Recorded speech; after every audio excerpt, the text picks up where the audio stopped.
Welcome, Ball Hunters. It has been a month since Gearbox unleashed Borderlands 4 upon the world. 1 month of chaos, of mayhem, of glorious loot, but also 1 month of crashes, controversy, and game-breaking bugs. For a franchise this beloved, the launch was, complicated. So today we're not doing a launch day hot take. We're doing something more important. We're taking a deep, honest look at the state of Borderlands 4 right now. After a month of patches and player feedback, we'll cover the good, the bad, and the bugs that can still ruin your day. Is this a triumphant return to form, or a diamond in the rough that still needs a lot more polishing? Let's find out. Hey everyone, to really understand where Borderlands 4 is today on October 12th, we have to talk about its story so far, because its journey over the last 30 days has been a wild one. The game launched on September 12th to a mixed praise for its core gameplay and widespread condemnation for its technical state. PC players, even those with high-end rigs, were battling constant stuttering and unstable frame rates. Console players weren't safe either, with performance degrading over long sessions. It was a frustrating experience and the community was vocal about it, leading to a rocky start that overshadowed much of the game's brilliance. Thankfully, Gearbox has been hard at work. We've seen a series of hotfixes and a couple of major patches aimed directly at these problems. And I can confirm the game we're playing today is in a significantly better state than it was a month ago. The most jarring performance issues have been smoothed out, making the game far more stable, but a stable game isn't necessarily a perfect one. So let's break down what I love and what I really don't. Let's start with the good, because there's so much to love here. When Borderlands 4 works, it is an absolute masterpiece of the looter-shooter genre. First, the gameplay is phenomenal. The moment-to-moment gameplay feels much better than ever. The weight of the weapons, the punchy sound design, the satisfying splat of a critical hit, it's all dialed to 11. The movement is fluid, and combining slides, mantling, and your action skills to dance through a battlefield of cycles feels incredible. This is the core of Borderlands, and Gearbox absolutely nailed it. Next, the weapon variety is fantastic. I'm not talking about the quantity of loot, we'll get to that later, but the creativity. The legendary and unique weapons are imaginative, wild, and often hilarious. You'll find guns that shoot cheeseburgers, grenades that sing a little song before they explode, and shields that taunt enemies for you. Discovering a new legendary that completely changes your playstyle is still one of the biggest thrills in gaming. And finally, the design of the bosses is top tier. Visually, they are spectacular. From hulking corporate war machines to grotesque alien monstrosities, each major boss is a memorable set piece. Many of them have interesting mechanics, forcing you to do more than just stand still and shoot. The arenas are works of art, and the spectacle of these encounters is undeniable.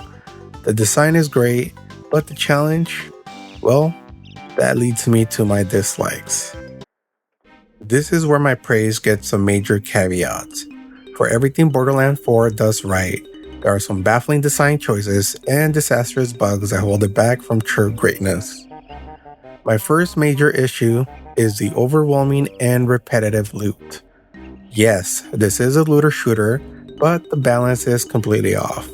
You are so inundated with useless white, green, and blue items that inventory management becomes a constant, joyless chore. After an hour of play, 99% of what drops is instant trash. It devalues the thrill of seeing a drop because you're just sorting through mountains of junk to find one potential upgrade. It feels less like a treasure hunt and more like cleaning out a hoarder's garage. This ties into my next problem. The endgame becomes ridiculously easy. That amazing boss design I just praised, it becomes irrelevant when your build is so powerful and you can one-shot them, removing any sense of challenge or excitement. The gear progression loop at the start of the game is fantastic. You're always looking for a better gun. But once you get a top-tier build, that loop breaks. What's the point of farming for a weapon that's 5% better when you already kill the toughest boss in the game in half a second? It completely undermines the entire endgame motivation. But my biggest complaint, and this is a serious one, is the presence of disastrous progression halting bugs. Even after a month of patches, there are still reports of quests bugging out, map glitches that trap you or force a restart, and the most unforgivable sin of all, loss of progression. There is nothing worse than losing hours of gameplay, loot, and character levels to a crash or a corrupted save. These aren't just funny physics glitches. They are fundamental problems that can completely ruin the experience for a player, and they need to be Gearbox's #1 priority. So with all that said, what would I like to see change? I have a couple of quality of life suggestions that I think would elevate this game from good to legendary. First, please Gearbox, give us savable loadouts. With such deep skill trees and countless gear combinations, experimenting with different builds is a huge part of the fun. But having to manually respec dozens of skill points and swap every single piece of gear just to try a different playstyle is tedious. The ability to save a complete loadout, skill tree, weapons, shield, everything, and switch on the fly would be a massive game changer. And second, the cross progression for co-op needs a serious fix. Borderlands is best with friends, but the current game and system is frustrating. Far too often, if you're not the host, your quest progression doesn't save properly. You can spend hours helping a friend only to return to your own game and find you have to do some of the same missions over again. It actively discourages co-op play, and for a game built on that foundation, it's a critical flaw that needs to be addressed. Yes, there are some visual glitches where you can fix this, but it just isn't the same. Now, despite my criticisms, I want to end on a high note, because the future of Borderlands 4 looks incredibly bright. At a recent PAX Australia panel, Gearbox laid out an amazing roadmap. Starting later this month, we're getting a free seasonal event called Horrors of Kairos. Then in November, the first paid DLC Bounty Pack 1, How Rush Saved Mercenary Day, drops. In December, they're adding the first free raid boss, Bloom Reaper the Invincible, for all you endgame players, plus a new level for Ultimate Vault Hunter mode. And looking into 2026, they confirmed 2 major story packs that will include brand new playable Vault Hunters, starting with the robot named Cash. You can also check out my recent video to learn more about these updates. So, after 1 month, what's the final verdict on Borderlands 4? It's a game of brilliant highs and frustrating lows. It's a game that launched in a rough state, has gotten significantly better, but still has fundamental issues to address. The core gameplay is an absolute 10 out of 10, but the loot system, endgame balance, and lingering bugs drag that score down. Right now, I'd probably give Borderlands 4 a solid 8 out of 10. It's a fantastic game that is hampered by a fixable problem. So, who should still buy it? If you are a die-hard Borderlands fan, yes, you should be playing this. The good far outweighs the bad.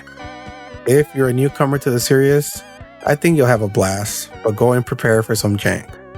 If you're a patient gamer, it might be worth waiting another month or two for more patches and quality of life updates. But the bottom line is this: the foundation here is incredible, and with a developer that is clearly committed to supporting and improving the game, the future is very, very bright. That's my take on Borderlands 4, 1 month later. But I want to hear from you. Have you been playing? What do you love and what drives you crazy? Let me know your thoughts in the comments below. If this review helped you out, a like is always appreciated, and be sure to subscribe for more deep dives into the biggest games.